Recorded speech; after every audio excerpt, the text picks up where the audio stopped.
Hey Lazo. Hey AJ, nice to meet you, pal. How you doing? I'm good, man. I'm good. Take a seat. Cheers, dude. So, what can I do to help you? And why do you think I'm the man for the job? Right.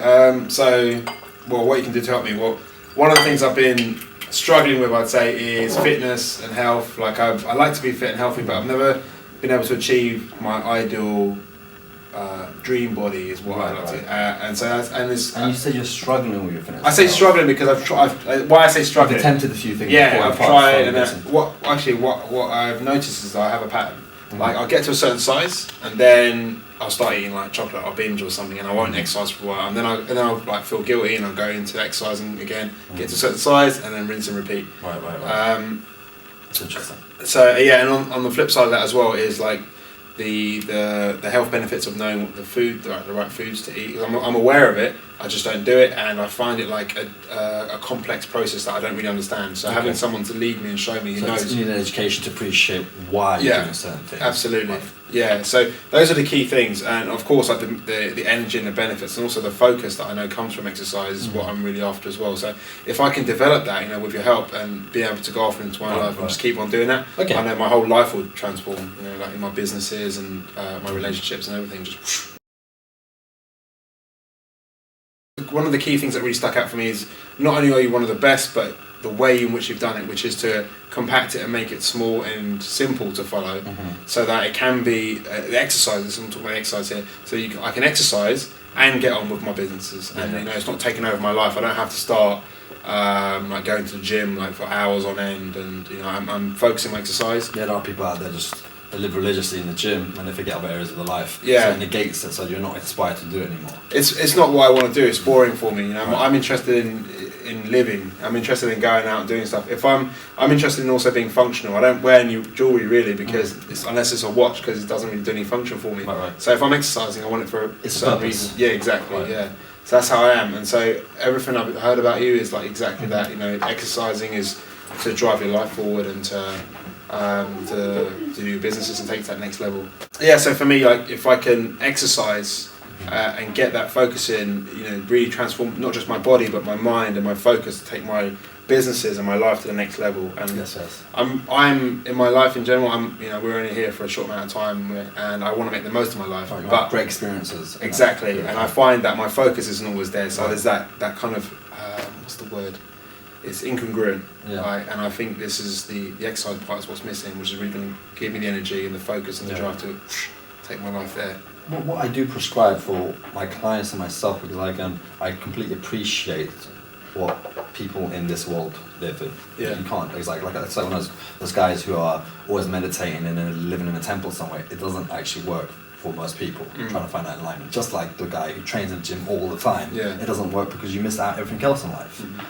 There's two parts to it. That's time and energy. That's what you really have, is time and energy. My workouts and my training system is a very short period of time to create the right stimulus and not to annihilate the body, so you can respond to make change happen. At the same time, you're looking for energy. Your body is an energy making machine. So we're going to try to rearrange that circuitry so you have much more abundant amount of energy to fulfill whatever that is you're fulfilling it as a purpose. And actually be more present into that experience, because now the body's actually doing the talking as well as the mind. You've got the two things going on. If you think about the whole body in its entirety, you are just a set of biochemical reactions. So you're changing or rearranging your biochemistry will give you a different output in terms of your behavior, because you're looking for a behavior change when it's focus. And focus is defined as DHEA. That gives you that cool, calm focus. So I'm going to sit here and do the work to create that serotonin. Now, we're not going to go into the complex of each chemicals, but just like testosterone, it's a drive to make you do things.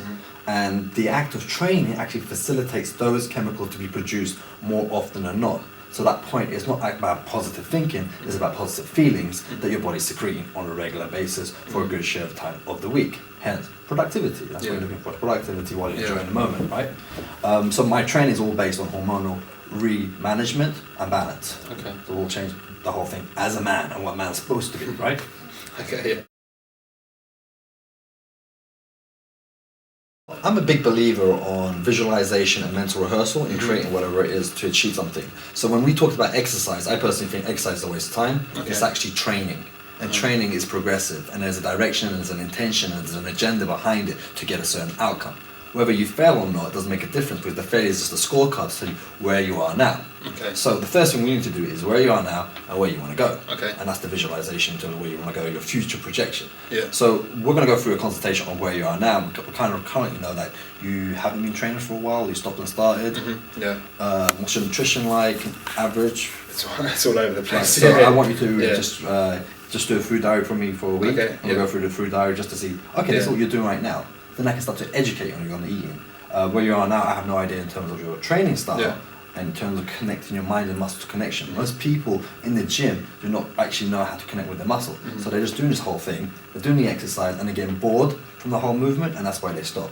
But if you're actually present, you actually go, wow, I can feel my deltoid, I can feel my bicep, feel my tricep. There's something going on there.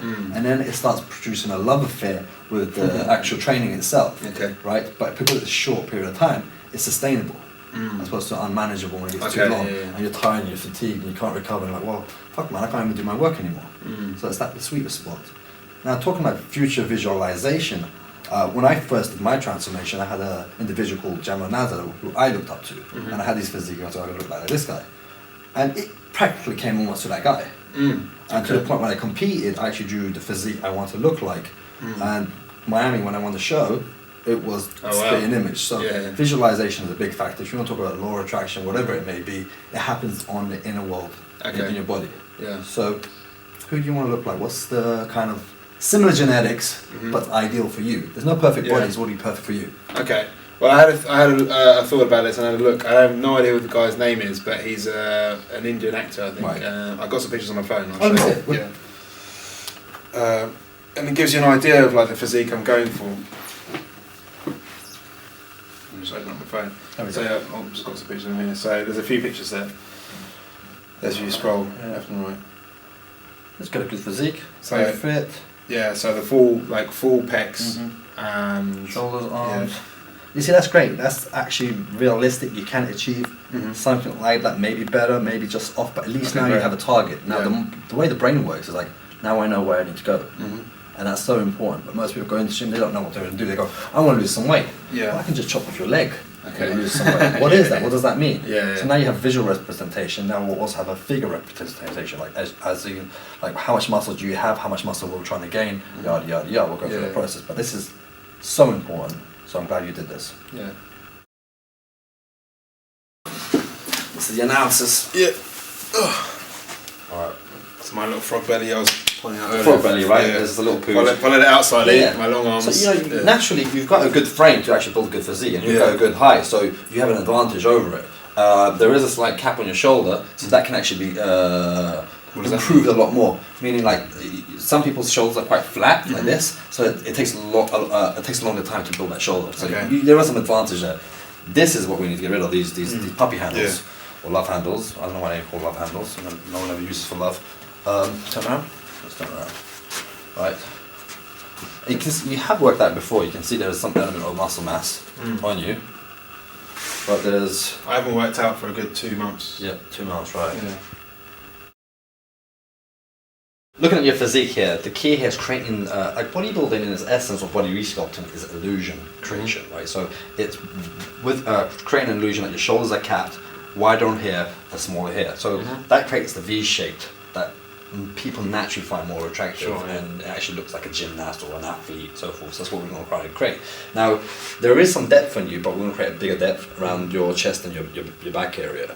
Obviously, the midsection is just basically a KFC family pack, so we're going to shift it down to, I don't know, a 6-pack, an 8-pack, whatever that's underneath there. There's no real science to getting how many packs, it's just whatever your genetics is built up. But what we're going to do is create the best abs that you have in a 12-week period. Alright, cool. Right? Again, you're removing all this fat, and fat is just a long-term energy storage, and it creates toxins. It actually slows you down. So this is tons of health benefits in terms of the reshaping and restructuring. Having said that, you've got good length in your arms, so we're going to build up your bicep, build up the guns, the shoulders. There is a good shape to you. Yeah, man, it's going to be awesome. It's going to be fucking awesome. Yeah. Cheers. Cool, man. The deeper the cuts we build, even though you might not look necessarily that much bigger in clothes, depending on what you want to wear, but then you can use clothes as a tool in terms of what kind of reaction you want people to have. But just having like deeper cuts, when you do take your clothes off, like, wow, what is that? It's like, and it makes you look a lot bigger than you actually are. So again, it just changes the whole look. So it's always quite interesting when people's reactions when you see afterwards. Quick sneak peek. Before and after. Hey, how you doing? How's life as being a massive, muscular guy now? Oh, good to hear. Yeah, I have no idea how I ever got there, and I look forward to it.